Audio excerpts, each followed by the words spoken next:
Hello, welcome to 10 at 10. My name is Michael Ramage. I'm the director of the Cyber Education Research Center here at Murray State University, and welcome to 10 at 10. 10 at 10 is brought to you through a partnership between Murray State University, Grow West, the Technology Council of West Kentucky, KY Innovation, and our local partner, Sprocket Innovation in Paducah and the Kentucky Innovation Station in Madisonville. This week, we're going to talk about Wi Fi. We're going to talk about public Wi Fi, public free wireless internet, and why that may not always be the best option for you if you're at a coffee shop. We've always, we've all been to a coffee shop, we've been to a restaurant, a hotel, someplace, and we get excited because they have free internet. It makes us want to go back. It's a great selling point from a business perspective, but from a security perspective, it's not always a good thing.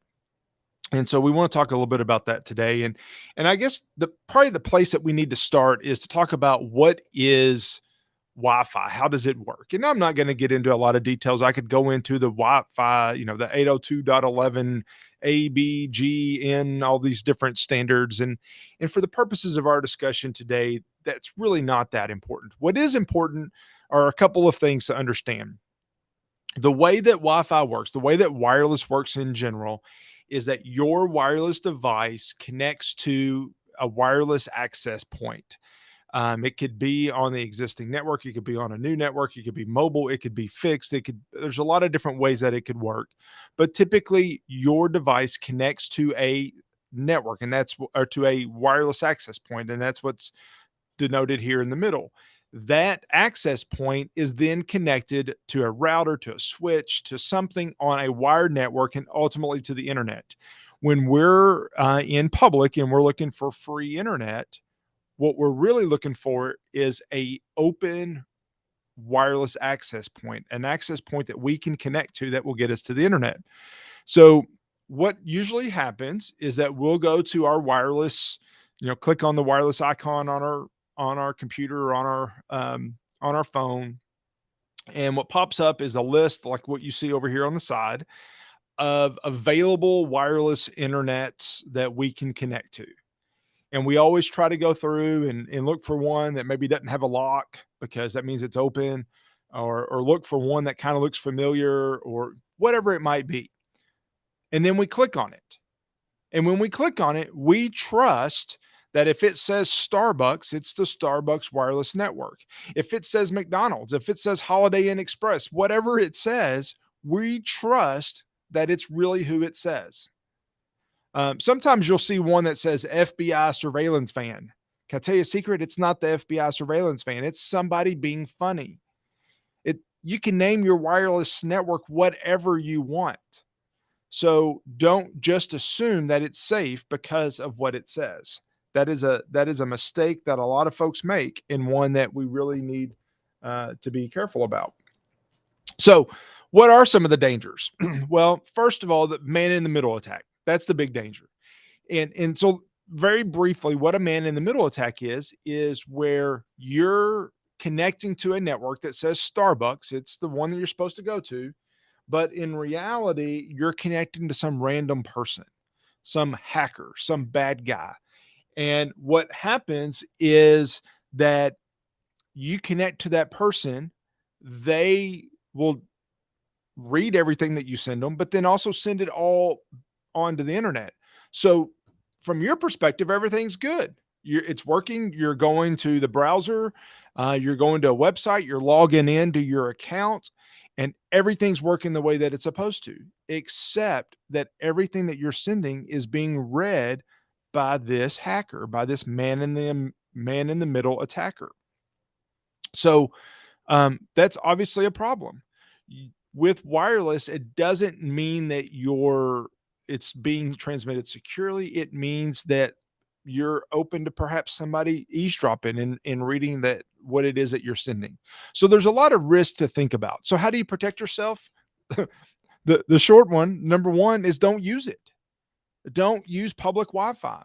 There was a time when everybody wanted downtown wireless internet, and they wanted it to be free. Every community wanted it, and everybody wanted it to be free. Well, first of all, nothing's for free. Somebody has to pay for it.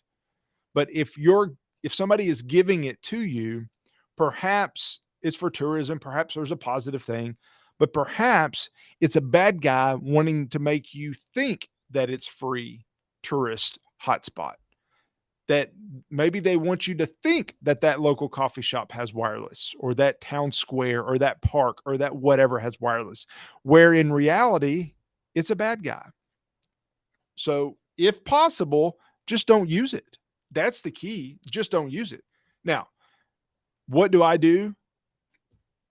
I have a phone. My phone has a hotspot option on it.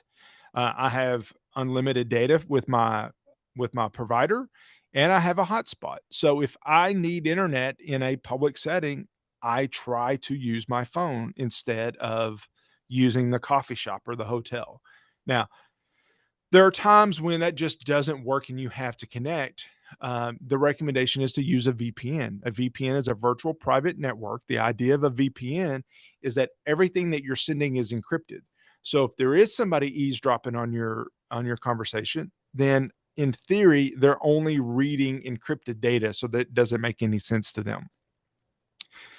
If you are visiting websites, make sure you're only visiting secure websites, meaning that they have that little lockup in the corner so that your data is being transmitted encrypted in an encrypted form, so that you're not sharing passwords or things that might be seen out in the by an eavesdropper. Number 5 is that if you're using these mobile devices, make sure that you are using the most secure settings that you possibly can. So if you're connected and there is somebody eavesdropping on your device, then they're reading everything that you're sending. But hopefully they can't also get into your computer, because it's possible. So how do you stop them from doing that? Well, you lock it down. You turn off sharing so that nobody can get into your drives, that nobody can actually get into your device that you're using. Use many unique complex passwords. So number 6 and 7 kind of go hand in hand.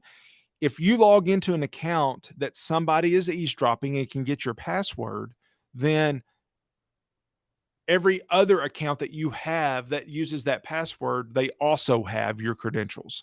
So if you're using unique passwords, then at least only that account that you logged into is compromised.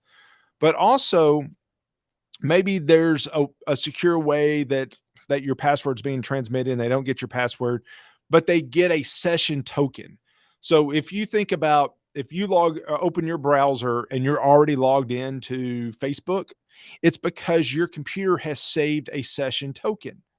That saves you from having to log in and out of your account every time. A lot of websites do that. A lot of accounts have that option. So what that means is that if you don't log out of your account that you're using on that free Wi-Fi, and that adversary, that hacker, saves that token, then they don't even need your password, because they have the session token and they can go back to that session anytime they want. It happens. So make sure that you log out of your account when you're done with it. Those are just a few steps to help on Wi-Fi.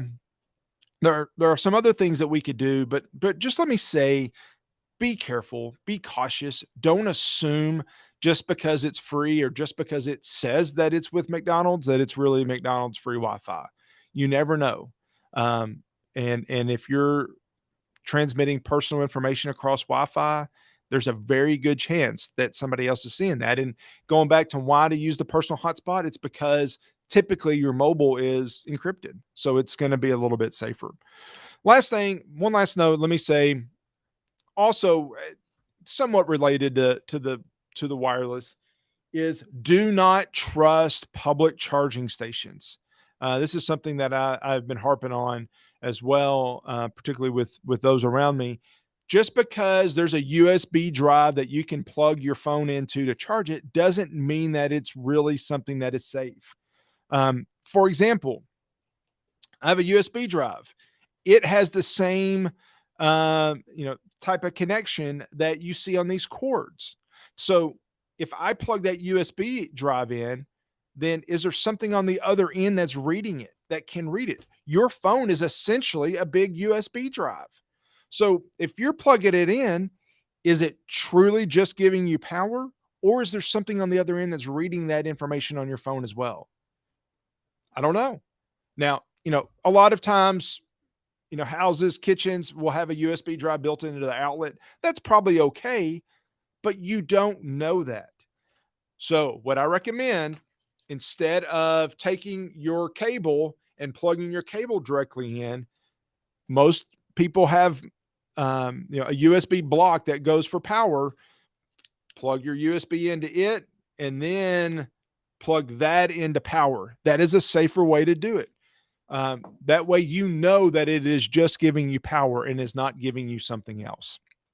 It's not something that, frankly, I would think about us having to do, but it's a reality of where we're at today, and the way that our adversaries get in trickier and trickier in what they do.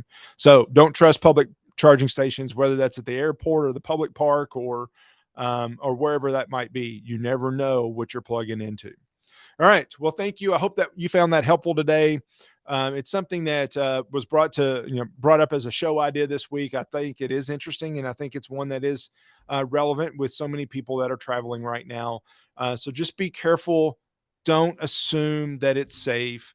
Be careful, and be safe. If you have a show idea, I am always looking for show ideas. That's how this one came up. Somebody shared it with me. So if you have a show idea, please let me know. I would look forward to hearing that idea from you. You can get in contact with me via email, and I'll share my information on the next slide.